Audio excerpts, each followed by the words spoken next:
Welcome back to my Haunted Mansion music series. This is part 3, where we're going to talk about the harmony. In the last part, we talked about the melody, we talked about the theme, and how it was represented as we went into the second half of the ride. This time, based on the pop chord symbols that show up on the music itself, the score, I've been able to translate that into Roman numerals. And if you've studied classical music, this looks pretty odd. We'll talk about why it looks strange. But for now, let's listen to this melody with the chords. I have 2 arrangements that I part wrote based on these chords. One of them has the bass line that is doing the alternating fifths. So you get a lot of do, sol, do, A, E over and over again. I tried to keep that along with some of the melody for my first chorale style transcription of it. Just my little disclaimer, I am not a pianist or a professional piano player by any means, but I do usually play chorale style piano for my theory and ear training classes. So just keep that in mind. I'm not a professional.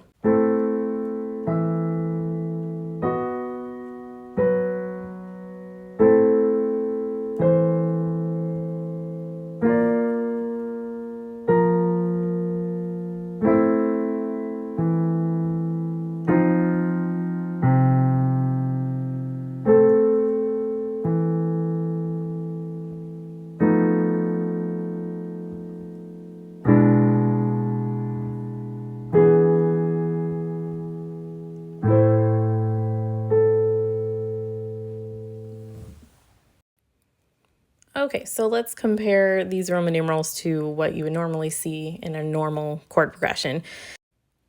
Just as a quick rundown, in classical music, we typically have tonic, subdominant, or predominant, dominant, tonic chords in that order. The most basic progression is 1, 4, 5, 1.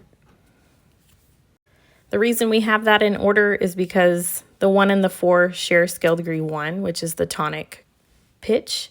And then 5 has something called the leading tone. In this case, the leading tone is going to be G sharp. It's not present in the melody at all, but I did put it in the chord, and it's typically in that 5 chord, whether it be a triad or a 7th chord. That leading tone is always going to be the 3rd of the 5 chord. Another thing to note is that when you have secondary dominants, when they look like this, 5 of 5, it typically goes to that 5.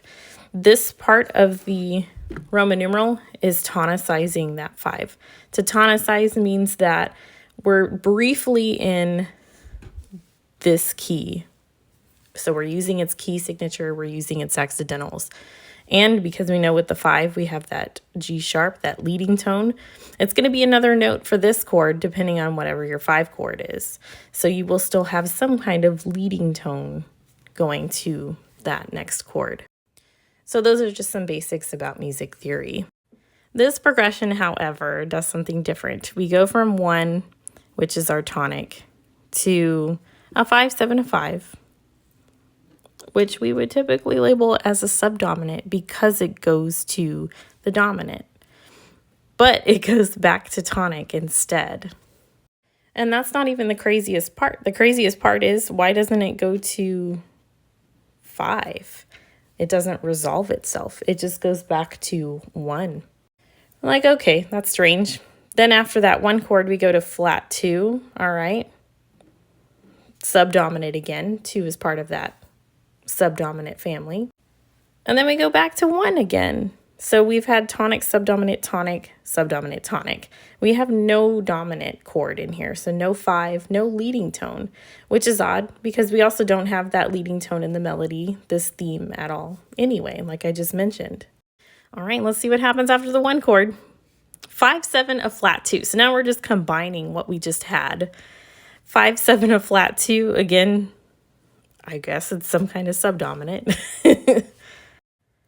Doesn't matter because it just goes back to 1. I'm assuming it's going to be this over and over again. And then if this is a subdominant, well, this definitely is too. And then look what happens. We finally get that dominant chord at the end.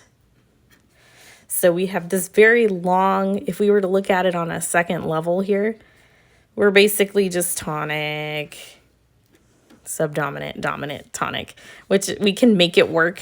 That's what we like to do. We can make it work.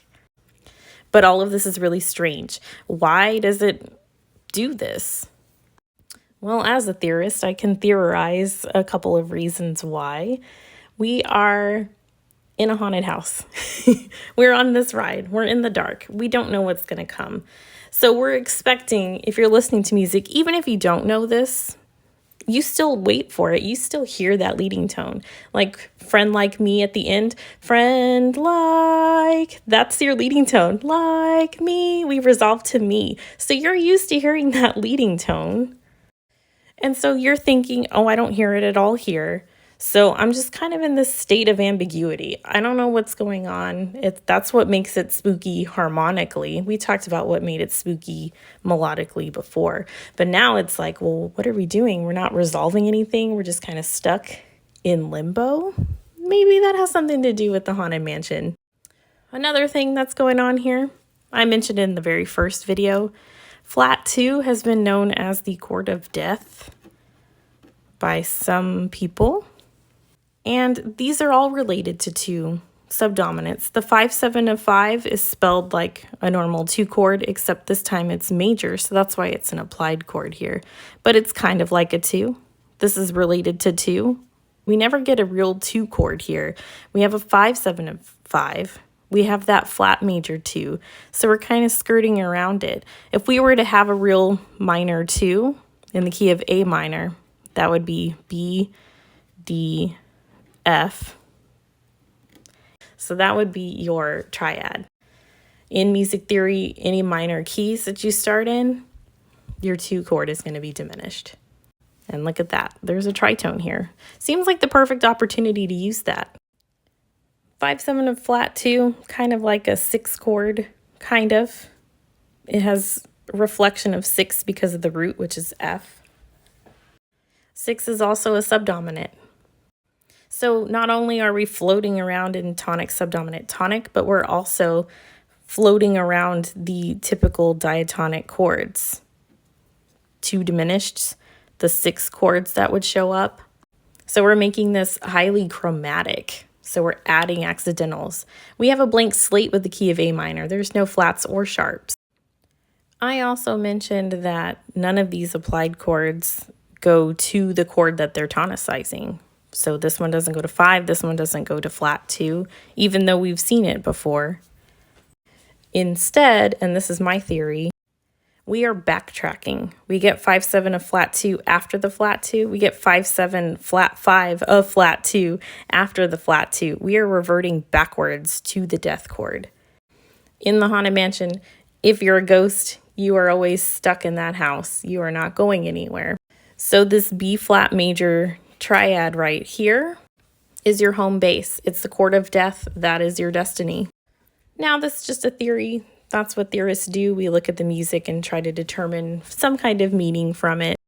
But taking a deep dive into these chords has shown me a little bit more about what's going on in the music. These 2 chords are not very typical. I don't see them often. I definitely don't see that one very often. So I'm sorry I'm running out of time here, but I do have one more thing to talk about, and I will do that on another video. It's about the voice leading, which has to do with the chords. So thank you so much for watching. I hope this was interesting to you as well, and follow me into the next video.